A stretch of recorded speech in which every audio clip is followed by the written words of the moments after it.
Bom dia, ouvinte do Corajosamente. Estamos aqui mais uma vez com esses cachinhos maravilhosos de Cíntia Cruz. Cíntia, o que estamos fazendo aqui hoje? Gente, hoje eu e Demauro viemos falar sobre um tema muito sério, muito importante, muito gritante, muito que é honestidade.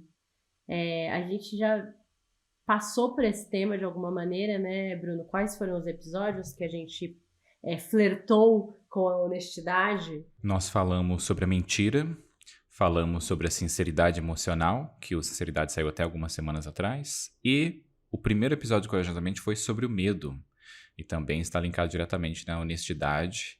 Estarão todos na descrição os links ali para você ouvir, depois de ouvir este aqui, com mais tapas na cara virtual de Cíntia Cruz. Nada como uma voadora psicológica, né, logo cedo para começar o dia. E eu acho legal a gente falar de honestidade porque termina de cobrir todos, de alguma maneira, né, todas essas coisas que a gente falou. Queria começar o episódio mandando beijo para a Hillary, para a Dani, para a Dylan, enfim, para a Pri, que sempre comentam e curtem os episódios e tal, falam da gente nas redes. Acho que é tão bom, né, ter o reconhecimento desse trabalho, entender que existe uma conversa acontecendo com os nossos ouvintes, nossos amigos, então fico feliz, gosto. Queria saber onde estão os homens ouvintes. Se eu não me engano é o Dani, né? Que se coloca sua voz ao mundo às vezes, mas homens, nos digam o que vocês estão pensando também. Apesar dos nossos ouvintes ser majoritariamente mulheres, acho que 80% ali de mulheres são ouvintes do Corajosamente. Nossa, eu acho que 90, né? Acho que 90%. Muitas mulheres. Vamos. Eu pensei aqui, Cintia, já te dá a voadora virtual, que é: eu tenho acesso aos números do podcast, onde ele me diz que é 80% de mulheres. Mas a sua honestidade, a sua verdade não aceita a minha verdade Não, numérica. Demauro, essa é a minha verdade. E também tem os homens que escutam de tabela, né? Tipo, a minha mãe, por exemplo, tá sempre ouvindo corajosamente, ou ouvindo o marido dela, escuta tipo... Verdade.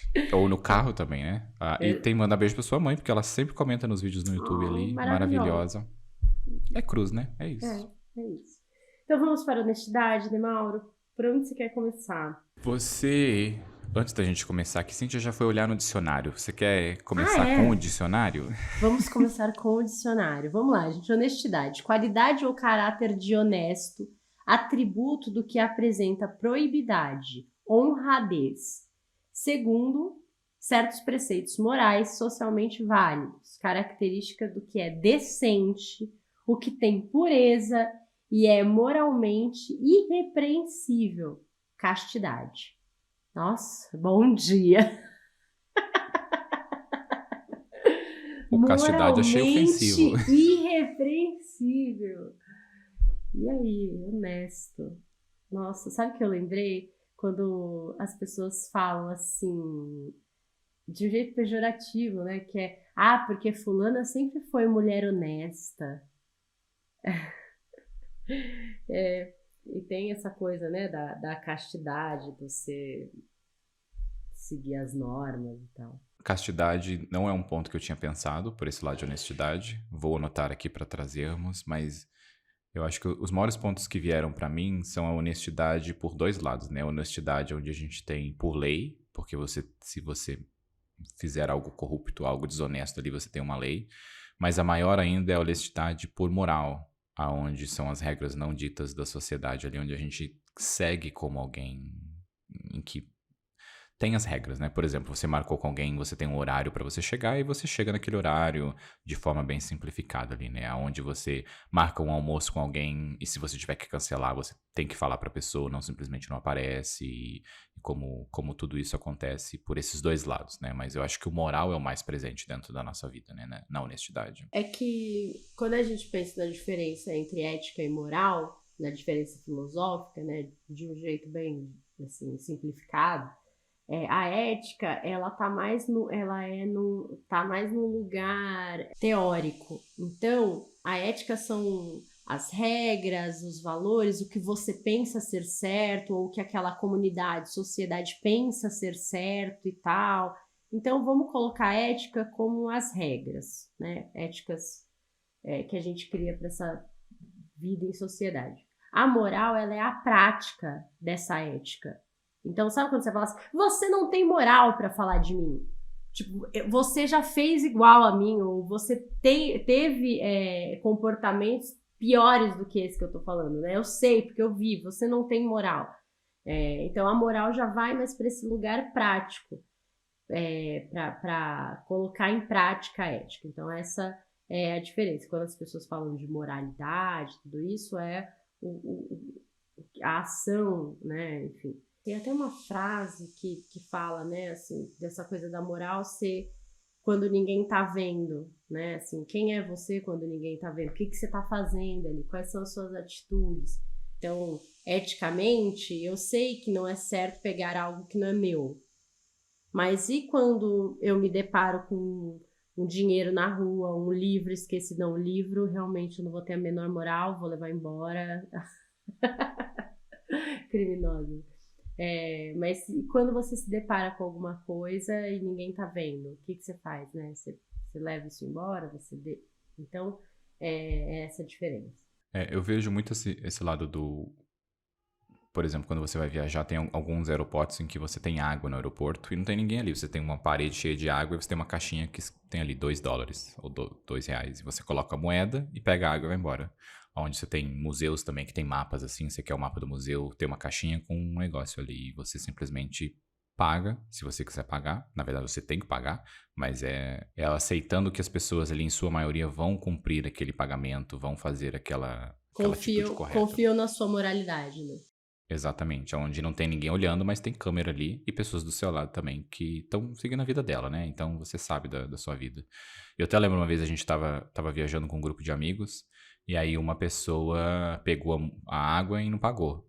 E aí a gente, na verdade, colocou, sei lá, 10 centavos, alguma coisa assim. E aí eu lembro da gente, no aeroporto ainda, a gente ficou uma meia hora bulinando a pessoa, bulinando moralmente. Aí a pessoa foi lá e pagou. E eu acho que pro resto da vida a pessoa vai pagar porque era nosso amigo, mas merecia ser bulinado ali por não ter pago, algo que custava um real o negócio. Como é que você vai pagar a água ali?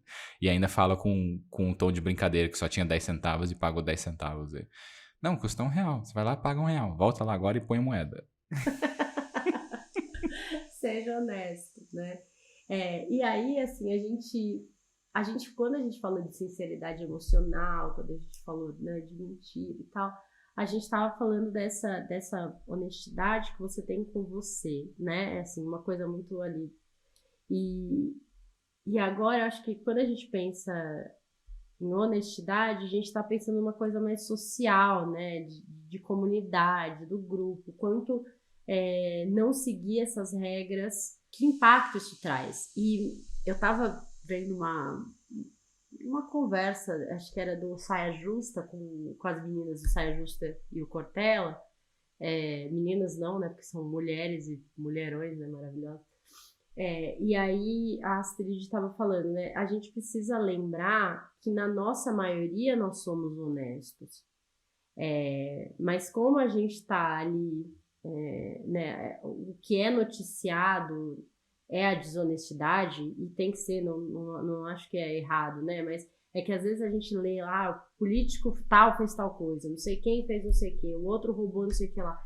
E aí você pensa, nossa sociedade acabou, sabe? Tem que resetar, tem que matar todo mundo, nascer de novo. Tal. Gente, na nossa maioria nós somos honestos, enquanto sociedade, né? A questão é que quem está no poder, né, quem tem acesso ao poder, também tem acesso o mais facilidade para fazer coisas erradas, para sair impune, para esconder o que está fazendo. E esse processo também é um processo de escolha.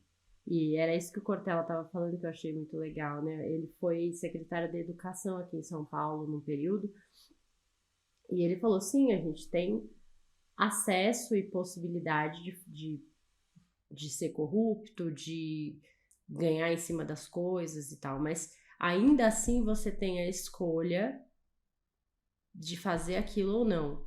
Ai, mas era uma proposta irresistível. Irresistível para quem? Né? Tem gente que vai olhar para aquilo e falar, cara, não, se eu fizer um negócio desse, eu não durmo à noite nunca mais na minha vida. Se eu não vou ter paz de espírito nunca mais. Já tem gente, né, que, ok, 7 milhões? Nossa, de boa. Põe na cueca e vamos, né? Então, também passa pela construção que você teve enquanto família, pelas necessidades que você tem, o peso que isso tem, né? Que é uma outra coisa que eu achei legal, que o Cortella falou sobre a gente é um país desigual, né? Então, tem gente que tem acesso a muita coisa, tem gente que não tem acesso a nada. E aí ele falou, isso explica muito da nossa violência, né? Dos roubos e tal. Explica, claro que uma criança que cresceu sem nada, com fome, com necessidades e tal, praticar um delito, assaltar alguém e tal, essa desigualdade explica muita coisa, mas não justifica. E justificar é o ato de tornar, é algo que torna justo, né? Que é justo. A base da palavra justificar é ser justo, é a justiça que tem ali. Então, ainda lá no fundo, ainda existe uma escolha. Só que não é uma escolha no lugar de, nossa, deixa eu pôr a mão na consciência, certo ou errado. É uma escolha que essa pessoa vai se construir dentro dela pela educação, pelos exemplos. Então, é aquela escolha que não é escolha, né? Como o Spinoza já dizia. Essa criança não teve modelo, não aprendeu isso de ninguém. Então, essa escolha, para ela, talvez não é tanto uma escolha, né? Nossa, tô meio enrolada. Você entendeu o que eu quis dizer? Entendi, Tô Cintia. viajando aqui nas ideias. Falando com o coração, com Cintia Cruz. Nesse ponto da honestidade, eu vejo o quanto existe.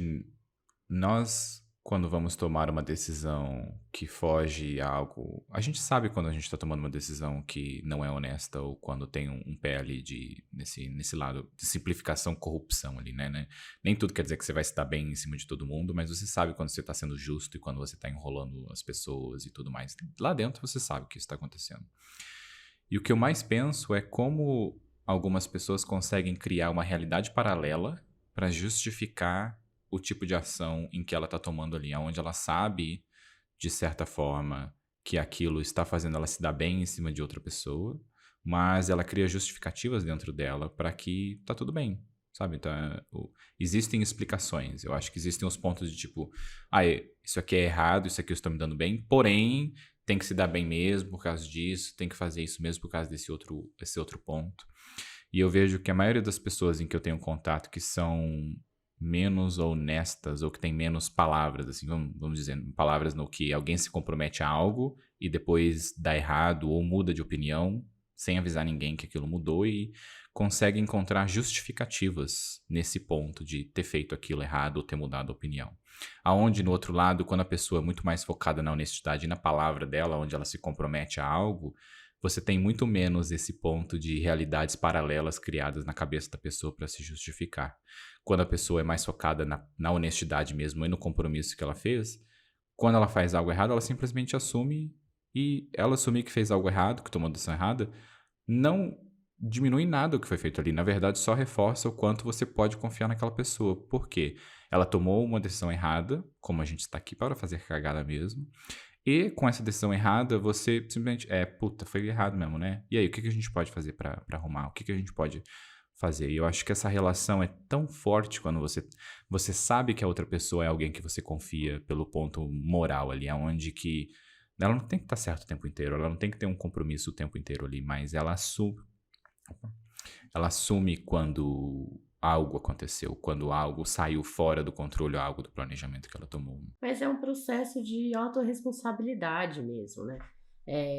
A gente já conversou bastante sobre autorresponsabilidade aqui, mas esses dias eu paciente meu falou um negócio, eu acho que é um exemplo ótimo para pensar sobre isso. Ele estava na academia, à noite, assim, já tava para fechar, não sei, 10 horas, 11 horas, não sei, era tarde. E aí faltava um exercício para ele fazer e o cara veio e falou, ó, a gente vai fechar, vamos, né? Aí ele, puta, meu, só falta um exercício e tal. Não, tá na hora de fechar, vamos embora. Tipo, acabou, é isso, tchau, até amanhã. Aí ele ficou puto na hora que ele saiu. Ele falou, cara, não custava nada o cara deixar, né, eu me deixar fazer o último exercício. Tipo, era, sei lá, ia demorar uns 4 minutos, não sei o quê. Aí, e ele puto, assim, indo embora pra casa puto e tal. E autorresponsabilidade é uma coisa que a gente tá trabalhando muito com ele, né? E aí ele chegou em casa e ele pensou, falou, não, pera, quem tem que sair no horário da academia? Né, tipo assim, o cara está lá trabalhando no último horário, tipo, não custava nada. Custava sim, porque também não custava nada eu chegar mais cedo e começar meu treino mais cedo. Se eu quero terminar o meu treino certinho com todos os exercícios, eu tenho que chegar mais cedo. E ponto, o cara não tem nada a ver com isso. Tá lá trabalhando, tá cansado, tá sei lá o quê, né? Então, só que a gente faz, e eu acho esse exemplo ótimo, porque a gente faz isso o tempo inteiro, né? Ai, nossa, não custava nada a pessoa ter não sei o que lá. Ai, porque não sei. Tipo, cara, não custava nada você chegar mais cedo, não custava nada você se comprometer com as coisas que você marca, não custava nada, enfim. Toda vez que. E foi ótimo esse exemplo dele, porque. E agora ele fala, né? Toda vez que eu sinto essa raiva das pessoas e eu penso, não custava nada, eu falo, não, pera. Não custava nada. E o que não custava nada pra mim também, né? Nesse processo aí. Sabe que esse ponto eu tenho. Eu tive o privilégio de morar fora do Brasil por muitos anos, né? Eu fiquei 9 anos fora do Brasil. E me deu uma perspectiva, várias voadoras na cara ali de como é a nossa cultura, as coisas maravilhosas e as coisas que a gente enrola. E focada nesse tópico, eu vejo o quanto, quando no começo fora do Brasil, você ia num local pedir, por exemplo, pagar imposto. Aí você ia num local para fazer o cadastro ali, tudo tirar carteira de trabalho ou relacionados a isso. E não era no local ali. O que a pessoa faz é tipo, não é aqui. E é isso, sabe? A pessoa não vai ser super amigona, vai ser super resolver pra você. Ou você pede alguma coisa, a pessoa não quer fazer, a pessoa fala que não. E como o quanto isso vem tão grosseiro pra gente que está acostumado a ser servido e as pessoas ajudarem a gente o tempo todo. E é esse favorecimento pessoal sempre que existe ali. E a gente tem isso em todos os locais. Quando você vai numa loja, tem um vendedor que está sempre te atendendo.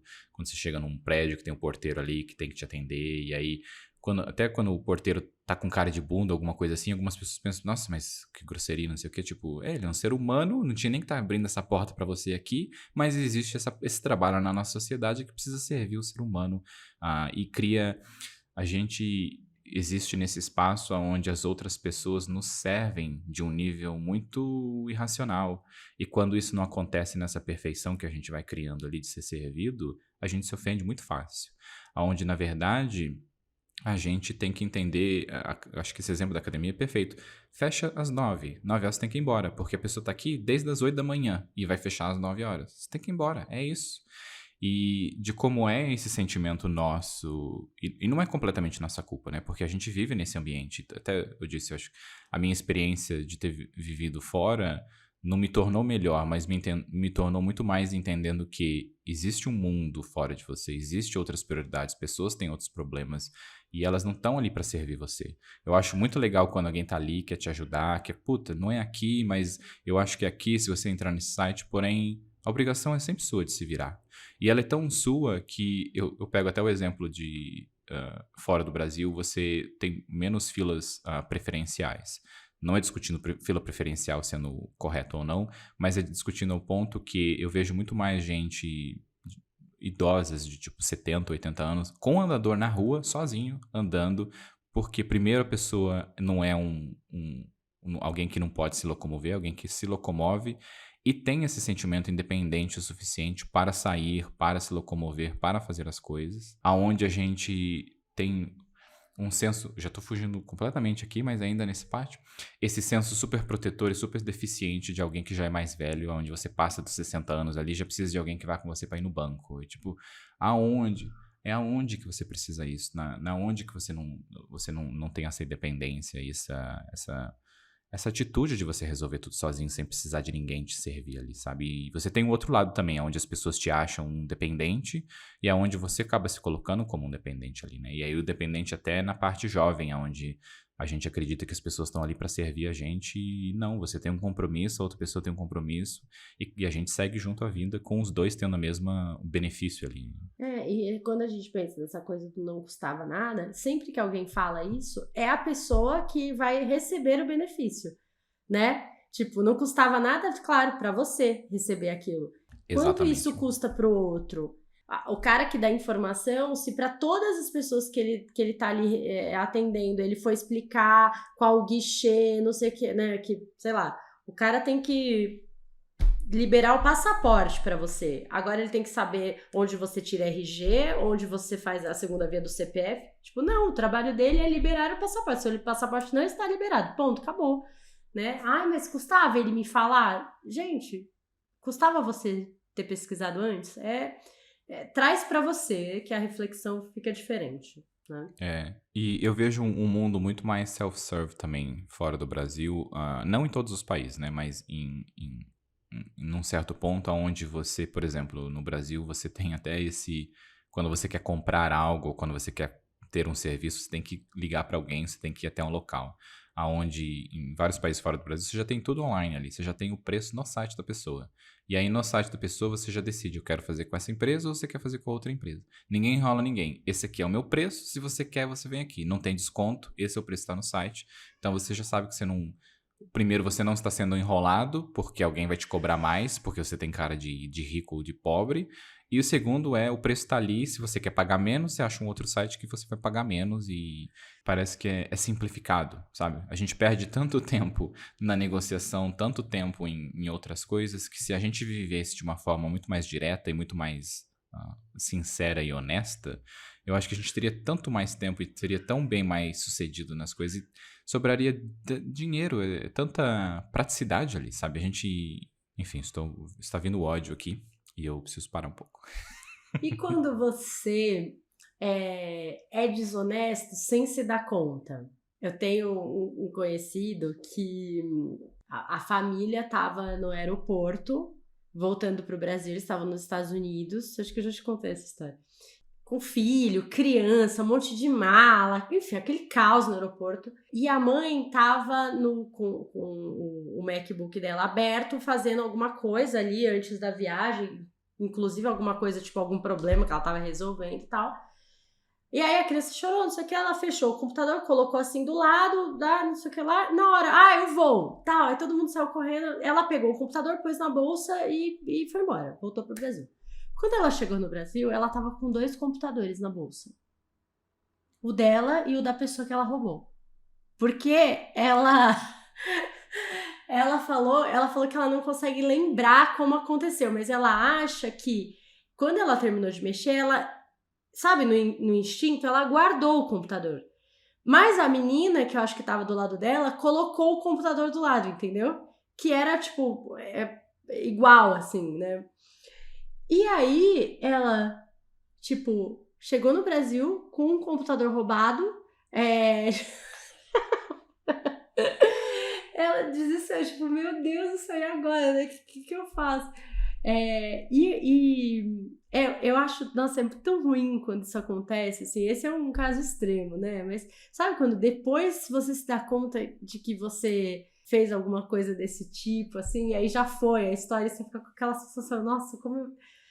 É horrível, né? Como que resolveu isso, Cintia? Ela devolveu o computador? A polícia bateu na casa dela? Não, porque ela... Eu fico imaginando a menina, né? Buscar meu MacBook. Tipo, a América lá...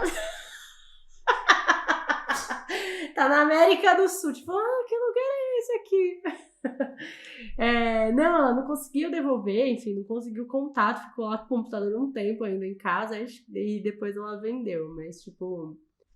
É isso, né? Aproveitou que já tinha cometido o crime e finalizou o crime, é isso? Esse é o tipo de amigo que você tem, que você anda, Cintia? Entendo. É isso. Conhecido. Agora é conhecido. Acho que você tinha começado como amigo ali na história. Conhecido, eu falei. Desde o começo, volta a gravação. Pelo amor de Deus. E Não me comprometo. quando a gente tem o ponto da honestidade extrema, aonde não é honestidade extrema, mas quando, vamos dizer, você acha que o mundo inteiro tem que ser perfeito e o mundo inteiro tem que fazer as coisas certas. E aí você cria essa ilusão, você vai ser sempre desapontado e vai ser sempre voadoras na cara, porque as pessoas não são perfeitas e as suas expectativas de ética e moral ali também vão ser suas a esse extremo. Como você vê esse lado do outro problema, onde você tem um lado que é o corrupto, que vai pro o se dar bem você, e o outro lado que é o você achar que o mundo tem que ser perfeito, onde o mundo não é perfeito. Acho essa discussão complicada porque o ideal, o certo, é não flexibilizar as regras, né? Assim, regra é regra. Mas não sei o que, mas não sei o que lá. Sempre que a gente flexibiliza uma coisa, pensando no favorecimento de alguém, no nosso favorecimento, tá? Então, sei lá, eu ia pegar um exemplo meio extremo, assim, de. Não sei, não consigo pensar num exemplo claro. Mas eu acho que o ideal seria não flexibilizar mesmo. Não importa que, mas era uma grávida, mas era um velhinho, mas era não sei o quê. Não, a regra é essa e ponto, né? Só que a gente tem internamente essa flexibilização da regra, ela é em espectro, sabe? Então aqui é branco e aqui é preto. Então eu tenho todos esses tons de cinza que às vezes a gente permite, tipo, daqui um pouquinho tudo bem, né? Não pode ser o extremo e tal.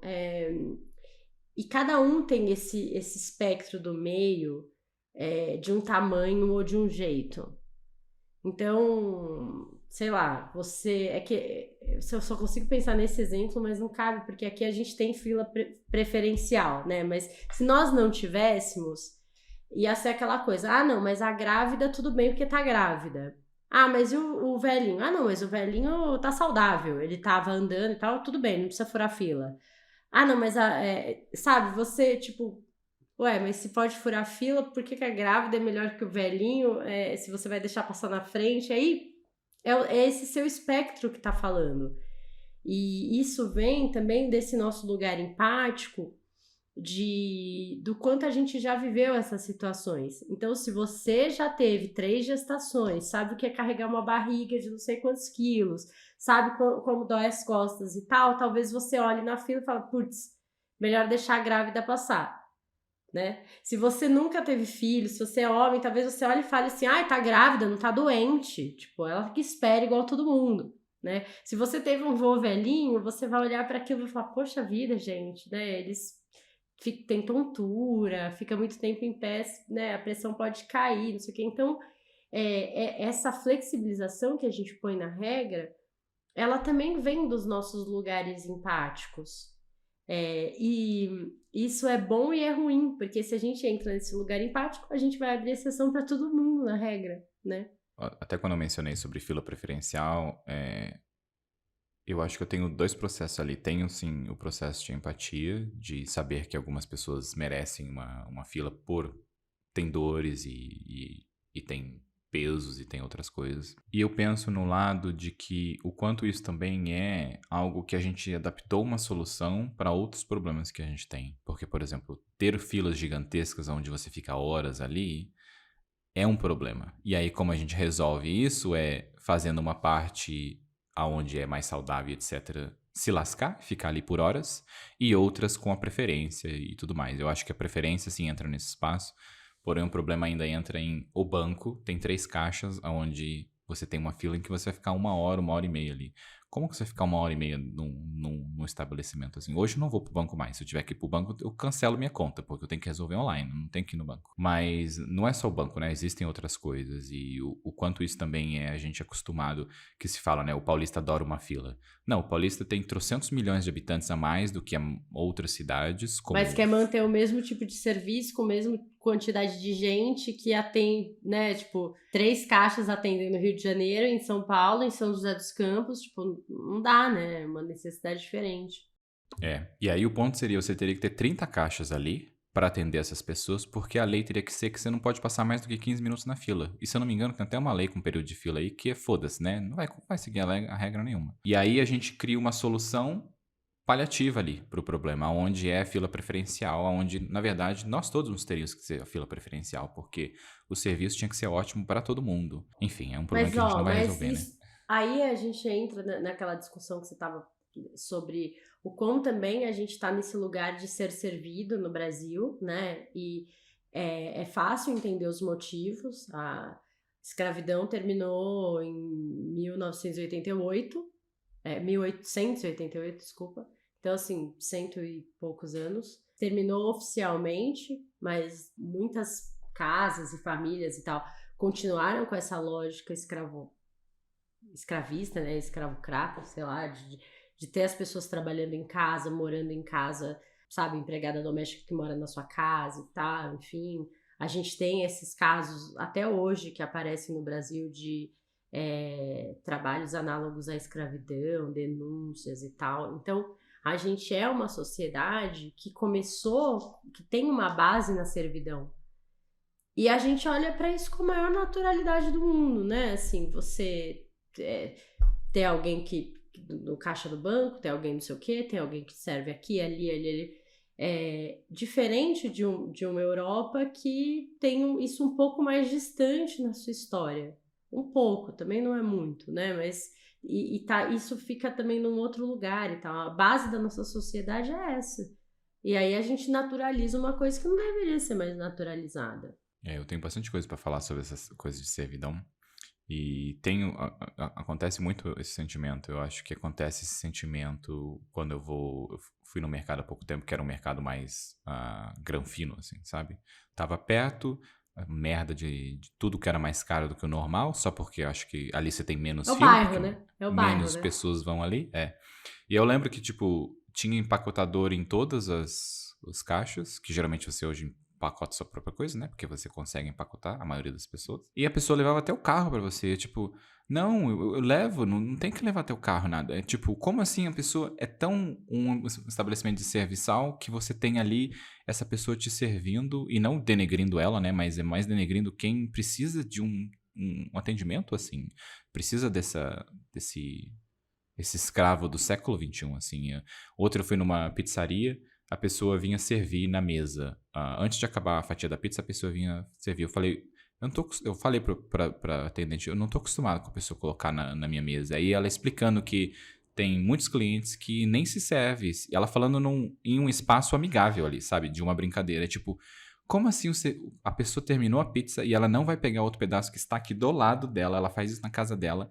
Ela tem que esperar um ser humano que está ocupado atendendo outras mesas vir aqui e servir ela no prato dela. É tipo, me diga quando isso acontece que eu vou vir aqui na noite, eu vou dar tapa na cara com a própria pizza da pessoa nessa merda. Como que você... E a criança de 5 anos do lado pensando, nossa, eu consigo fazer isso sozinho. Ó, mas vamos voltar pro tema. Vamos. Próximos tópicos aí. Do Mauro Próximo indignado, toque é gente. o ódio que vem enraizado no coração do ser humano. Coloquei um ponto aqui que é relacionado a pessoa que foge do conflito. Então, como que a honestidade afeta esse ponto? Onde ela, vamos dizer, ela disse... É uma parte complicada aqui, deixa eu... Quando a pessoa vai tomar uma decisão sobre algo e sobre coisas, e ela toma decisões fugindo do conflito, e E depois acaba quando... sendo desonesta, porque ela tá direcionando as decisões dela pra fugir do conflito e não pra resolver a coisa em si, né? Isso. O quanto isso entra, por exemplo, nesse episódio do medo, que é justamente essa falta de honestidade com você mesmo, de saber eu quero isso, eu quero A, porém você faz toda essa volta no mundo para adaptar o B ou o C ali, ou fazer um A meio falhado, aonde você não é sincero completamente com a pessoa, você não é honesto com você não é honesto com outras pessoas, e depois você cria toda essa outra realidade na sua cabeça, mas ainda mais antes disso, quando você evita o conflito com toda essa cena que você cria. Tem uma coisa de permissividade também, né? Então, quando a gente evita tomar certas decisões para né, para não ter conflito, evitar conflito e tal, a gente acaba sendo permissivo. Então, aquela ideia da ética, de criar as regras do que é certo e errado e tal, já vai ser atropelado e ferido, né? E aí, moralmente também, porque na prática você não está fazendo o que você deveria fazer. Você está ferindo a ética, a moral, está sendo permissivo. No ambiente de trabalho, por exemplo, quando você me fala isso, me vem muito no ambiente de trabalho, né? Assim, você vai criando uma cultura de permissividade, porque normalmente quem faz isso são líderes, né? Então, são pessoas que têm ali uma posição que pode escolher ser permissivo ou não, tomar uma atitude ou não, punir ou não, né? E é aí que as culturas que a gente não gosta se cristalizam dentro de uma empresa. É a partir dessas atitudes, né, que a gente que a gente acha errado, mas tolera ou mantém, ou, né, tipo, fulano é extremamente escroto com todo mundo, tá todo mundo mal e tal, mas ele entrega pra caramba, ele é muito bom no que ele faz, então tá bom. Deixa, tudo bem. Ciclano tem umas negociações sempre meio estranhas e tal, mas ele traz cliente, né? Ninguém é que nem ele. Nossa, ele traz muito cliente para a empresa. Então é o jeitão dele, ele é assim. E aí a coisa vai se cristalizando enquanto cultura, né? Até chegar a, sei lá, empresas que têm uma área inteira voltada só para corrupção enfim, né? Você cria um nivelamento da cultura da empresa, né? Porque uma coisa é você fazer o seu trabalho é vender, o seu trabalho é integrar, o seu trabalho é criar requerimentos. E isso é indiferente se você é uma pessoa corrupta ou se você é uma pessoa que faz as coisas ou não. Então, acho que o primeiro espaço ali dentro da cultura de uma empresa é justamente qual é a nossa regra. A gente trabalha com pessoas corruptas? Não, a gente não trabalha com pessoas corruptas, com pessoas que não sejam íntegras. Então, se a pessoa não é íntegra, já é indiferente se ela vende bem ou não. Esse é o ponto do oposto, né? Não é um preto no branco, não é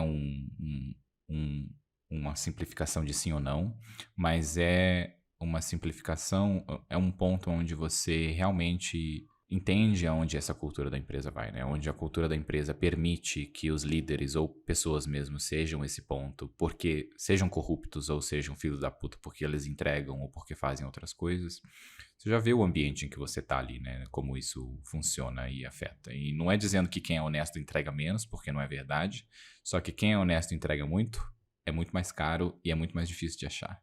Porque é a pessoa que vai entregar mais do que a pessoa que é desonesta. Porque a pessoa que é desonesta, você também tem esse sentimento de que você nunca sabe o que esperar dessa pessoa. Você vive como pisando em ovos, porque você não tem essa integridade vindo da outra parte, você não sente essa integridade, né?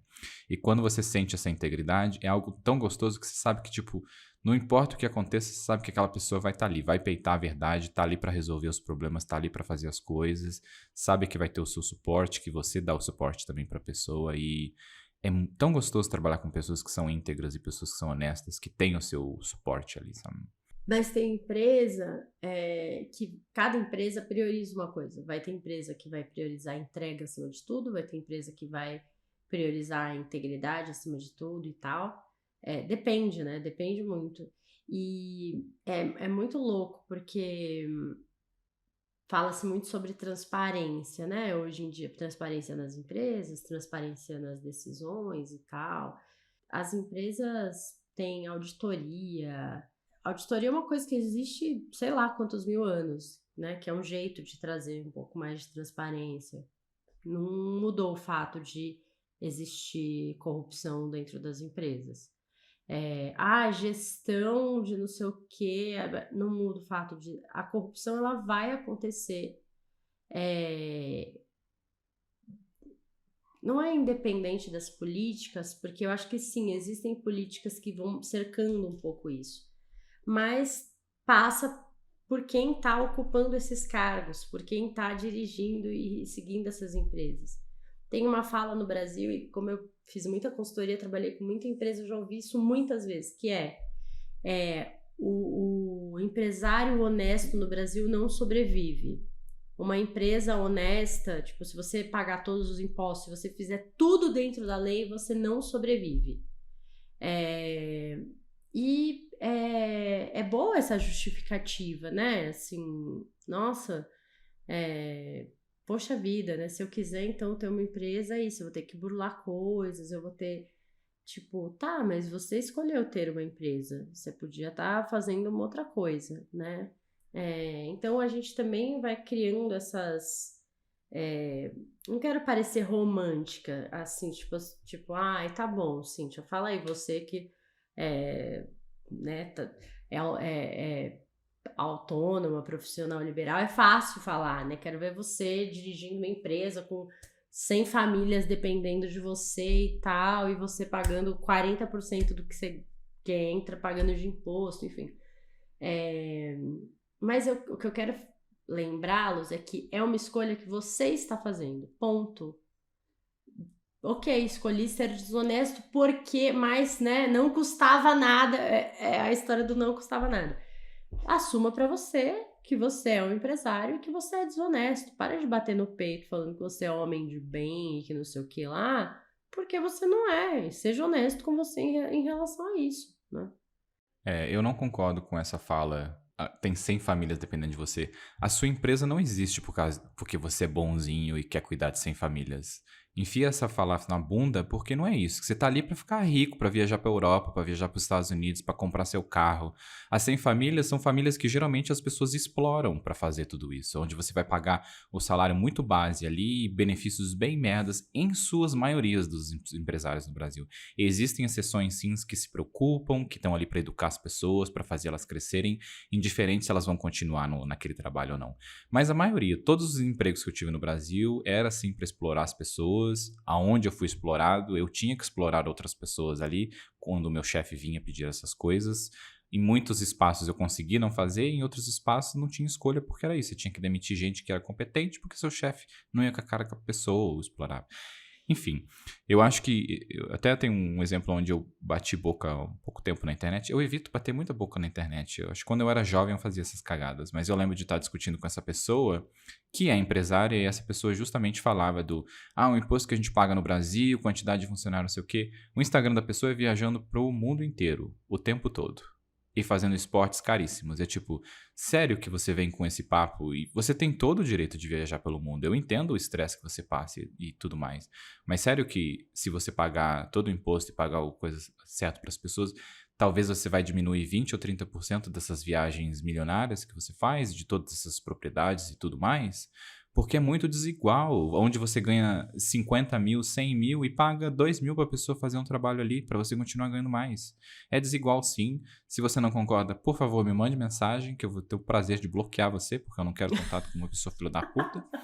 E é isso, estou com muito ódio nesse episódio. Trabalhei muito com escritórios, né, de advogados. E assim, o advogado, o escritório de advogado, ele não tem matéria-prima, ele trabalha, é um trabalho totalmente intelectual. Então, o que sustenta o escritório é o trabalho intelectual de pessoas, né? Então, assim, o maior custo que o escritório tem é folha. Porque ele tem um sistema que ele contrata, ele tem agora, né, os bancos na nuvem, né? Enfim, não tem mais arquivo físico, essa coisa toda tem um custo, mas assim, nem se compara ao custo que ele tem de folha. Não consigo lembrar em detalhe, mas eu lembro que era uma média, assim, normalmente 30% do que esse cara tinha de entrada, ele gastava com folha. 30%. Então quer dizer que ele tinha um lucro, às vezes, de 70%.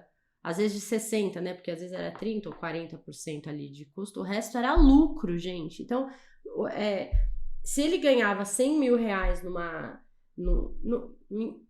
não, porque os escritórios que eu trabalhava era mais. Tipo, sei lá, 1 milhão, por mês que ele faturasse. Desse 1 milhão, 200, 300 mil ele gastava ali no escritório. O resto era lucro de sócio. Escritórios maiores tem, enfim, aí tem mais gente, é outro cálculo. Eu tô falando de médios escritórios.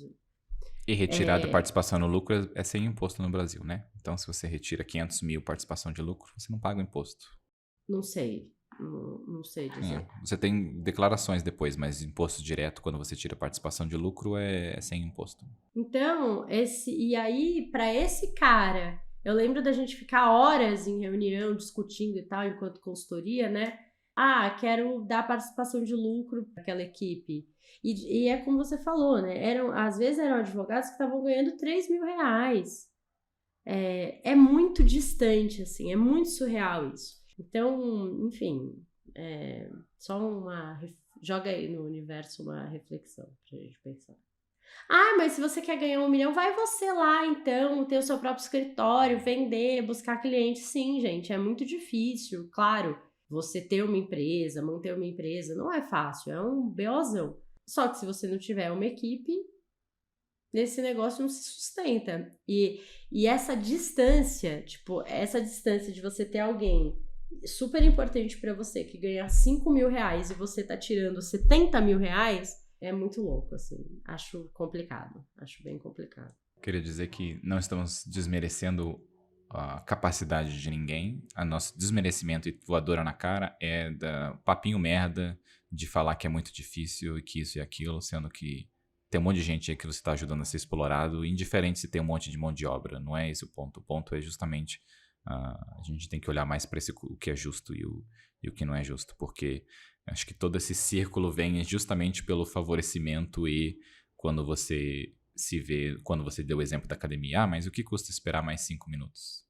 Vem exatamente nesse ponto. Né? E uma coisa que eu queria trazer assim rapidinho é quando alguém. Então a gente já pensou, quando você é desonesto sem querer, quando a gente está num país em que a desonestidade, né, a corrupção e tal, a gente vê acontecer e tal. E quando alguém é desonesto com você e você descobre depois, sabe? Assim, sabe aquela sensação de ter sido lesado ou de ter sido enganado e sem poder fazer nada? Eu acho que é uma das piores sensações, assim, tipo, um amigo nosso, esse é amigo mesmo, ele tava vendendo de novo o MacBook.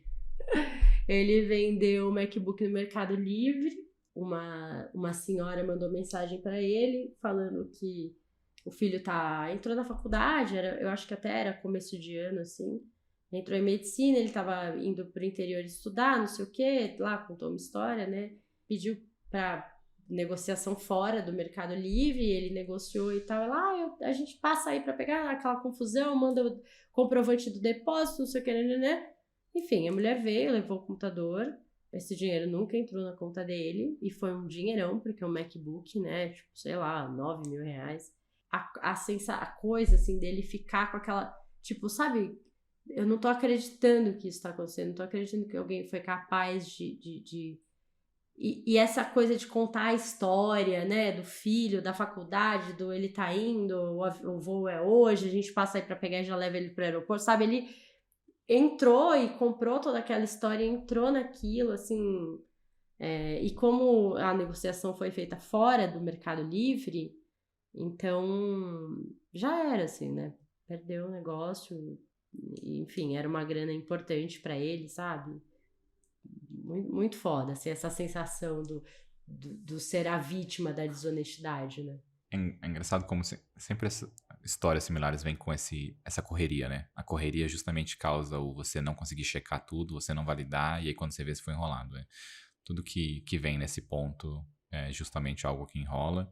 E o quanto isso nunca vai parar no mundo, né? Esse povo, esse tipo de pessoa dando golpe e aplicando coisas. Tem até um canal no YouTube que eu posso linkar na descrição, que ele trabalha no YouTube, fazendo vídeos no YouTube, que é justamente ele descobre onde essas pessoas trabalham, ele faz um monte de coisa, ele acessa o sistema de servidores das pessoas, teve até que ele contratou um cara nessa cidade para mandar um drone para gravar em volta do prédio e tudo mais, as pessoas entrando e saindo, depois ele reporta tudo para a polícia.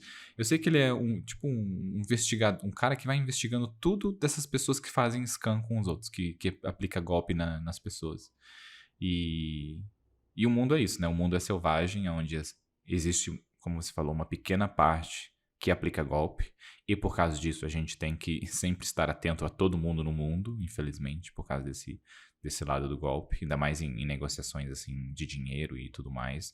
Onde coisas morais e mais sentimentos é um pouco menos desse golpe, né? Apesar de ter o cara do Tinder lá. Como é que era? O golpista do Tinder, né? O documentário da Netflix ali, onde é o golpe financeiro, mas um golpe emocional ali, completamente devastador, aquela série, aquele filme. Não, e a gente sempre cai nessa coisa do... As pessoas sempre são pegas nesse lugar do é bom demais pra ser verdade. Então, você vai e compra uma coisa que custaria 2.000, tá por 900, e uau, nossa, é uma pichincha, não sei o quê.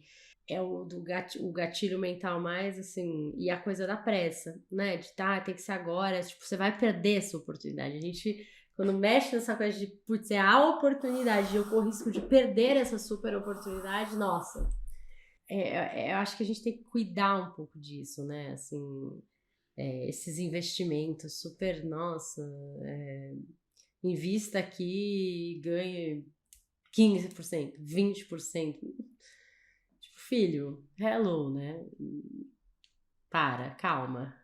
Você não é Segura banco tua... pra ganhar tantos juros assim? Só banco que ganha Você juros não tem um assim. escritório de advogado, meu querido. Baixa tua bola aí, tá louco? Eu lembro que o meu sócio da época, ele falava assim, nossa, eu acho que nem quem vende droga ganha tanto, sabia? Acho que nem boca de fumo, de coisa, biqueira ganha tanto dinheiro. Caramba, tipo, é surreal, assim, os números eram... enfim, mas, né, puxar um pouquinho aqui, que enfim, faz parte do negócio, mas a grande maioria dos escritórios do Brasil são assim até hoje, mas tem muita gente vindo com uma mentalidade diferente, mudando essas políticas e tal, e eu tive a chance de trabalhar com muitos escritórios, e tenho contato até hoje com muitos escritórios que pensam diferente e estão construindo uma coisa diferente, né? Também é penoso, porque você se sente o que tá remando contra a maré, né? Assim, é solitário, porque a maioria das pessoas já estão nessa lógica do mas é assim, né? Mas é isso, o escritório no Brasil é assim mesmo e tal. Mas estão aí fazendo a parte delas e pagando o preço por isso, e, enfim, peitando isso, né? É isso? Vamos para dicas?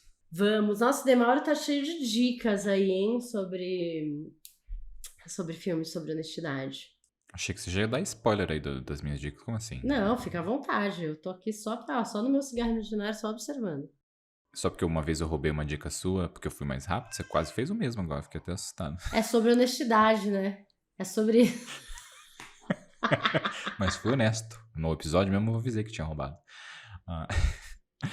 Tenho 3 filmes e uma série. Tem o filme O Último Retrato, que é é um ponto ali justamente nesse lado onde existe o fugir do conflito, sabe? Fugir da verdade nesse filme. Tem o Gênio Indomável, aonde eu acho que esse é mais pelo lado da sinceridade emocional do que a honestidade, mas eu quis trazer aqui porque o podcast é nosso e eu esqueci de trazer no outro, então eu trouxe nesse aqui, que é um filme maravilhoso com Robin Williams e o outro cara lá que esqueci o nome dele. Enfim, é maravilhoso, tem o Robin Williams. E esse filme aqui é polêmica, que é o filme Mãe, com a Jennifer Lawrence e o Javier Bardem. Nossa, mas esse filme é uma metáfora para a vida, né? Ele é maravilhoso, esse filme. Pesadíssimo, nossa. E esse conflito justamente porque o papel do Javier Bardem ali, o personagem dele, né? Não o papel, o personagem dele, é essa pessoa que cria a própria realidade, ignora o resto das pessoas em volta dele para fazer a realidade dele, vai seguindo a vida e é uma desonestidade ali que para ele é honesta, né? Porque para ele faz sentido. O filme não é sobre isso, mas tem essa visão ali no filme. Você sabe que uma das interpretações desse filme é de que ele é Deus, né? Você tá dando spoiler do filme aí, né? Que é Não, uma não é um interpretação. spoiler, é uma leitura. Tem gente que não concorda, né? Assim, enfim, tem gente que leva o pé da letra o filme, né? E tal, que eu acho meio maluco, porque, enfim, aquele filme é muito doido. E que ela é Nossa Senhora, né? Assim, tem essa coisa, uma leitura católica do filme bem legal. Eu Achei. vi ela mais como a Terra, sabe? E o desrespeito dos filhos que ele cria ali na Terra e tudo mais. Eu já dei um spoiler mesmo, é isso aí. E eu vejo muito essa conexão do o primeiro homem que aparece ali, que é o Adão, depois vem a mulher, depois os filhos se matam. E eu não acho que. Eu tenho 99% de certeza que é baseado na história da Bíblia, aquele negócio ali. Por isso mesmo que eu falei o conflito, porque eu estou falando mal de Deus. Pelo amor! Bom dia, vamos falar mal de Deus. É isso, agora tá assim. É. Mas Que E mais? tem um último aqui que é uma série, que essa série é a série do mundo da vida que é Star Trek. Se você não assistiu Star Trek, porque é difícil, é uma série mais velha, eu sugiro começar pelo Next Generation, que é o com o Patrick Stewart, que ele faz o personagem do Jean-Luc Picard. E é uma série que não é sobre a integridade do ser humano, mas é onde o ser humano já superou a corrupção, sabe? O ser humano já tá ali, tipo, a gente está aqui pelo bem da humanidade, pelo bem do crescimento da evolução pessoal e, em consequência, da humanidade, onde a gente exerce funções. ah, Acaba sendo de um nível mais militar ali, né? Que a série foca mais, mas esse descobrimento e expansão do conhecimento humano. E é muito gostoso porque essa série vai trazendo muito aos poucos como é o mundo, sabe? Em um episódio, por exemplo, eles resgatam umas pessoas que estavam no espaço e tinham sido congeladas, igual a gente tem hoje, a gente congela e acha que vai um dia. Não vai, né? Morreu, é isso. E, enfim.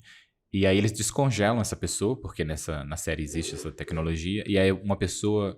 Mas e as minhas ações? Eu tinha ações e eu sou milionário, então hoje já se passaram, sei lá, 200 anos.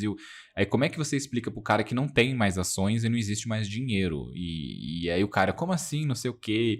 E aí uma outra pessoa focada na família. E é muito legal como eles explicam um mundo numa evolução que eu espero que a gente chegue. Tenho essa alusão e esse acreditar que talvez a gente chegue nesse lado do Star Trek ali, onde a gente trabalha pelo bem e não pela corrupção e pelo favorecimento individual, mas pelo favorecimento e crescimento meu e da sociedade que a gente vive. Minha ilusão gostosa não é uma ilusão que me machuca, então eu continuo mantendo ela.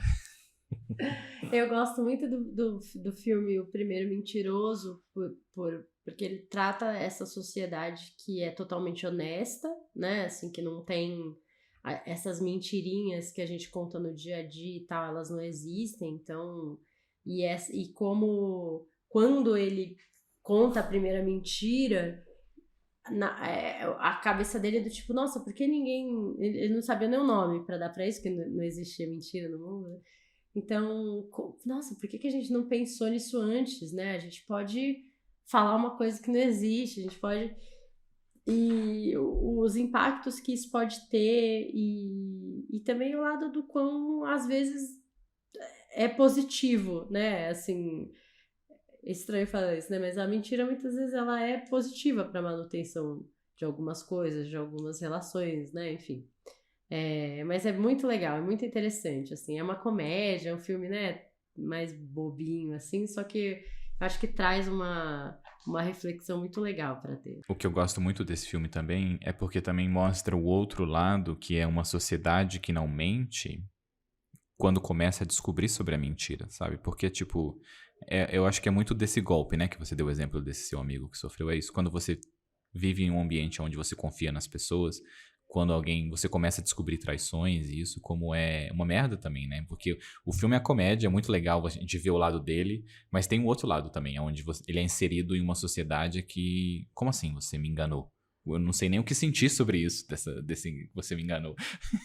Que é aquilo que a gente já que a gente conversou bastante, acho que no episódio da mentira, que quando você confia totalmente numa pessoa e ela mente sobre alguma coisa, como isso isso é a base da relação de vocês, quando isso se racha, se quebra, bagunça tudo, né? Assim, você fica sem chão, você já não sabe mais, tudo parece que vira uma mentira, assim, você perde a dimensão do que aquilo foi, se torna irreal, muito louco, enfim. Crianças, não mintam. Vamos ser sinceros conosco e com os outros, porque a vida é mais gostosa com a sinceridade sem ofender, né? A sinceridade pra ser sincero mesmo. Só que a gente, para fechar, né? A gente paga a gente sempre vai pagar um preço pela honestidade. Então, não é um mundo cor-de-rosa, né? Assim, a gente paga um preço por ser honesto e por pagar todos os impostos e por fazer tudo dentro da lei e não sei o que, enfim. Isso tem um preço e que algumas pessoas estão dispostas a pagar, às vezes pagar literalmente, né? Assim, tá bancando isso financeiramente. Às vezes é só moral mesmo e tal. Mas é isso, a gente paga um preço pela honestidade. Tem gente que tá afim e vai pagar, tem gente que não vai.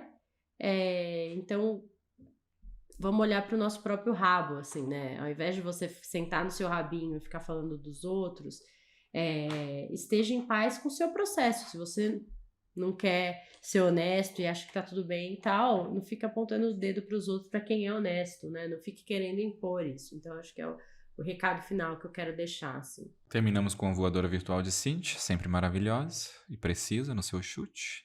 Que evoluímos do tapa pra voadora, né, Cintia? Você vê como estamos evoluindo rápido na violência.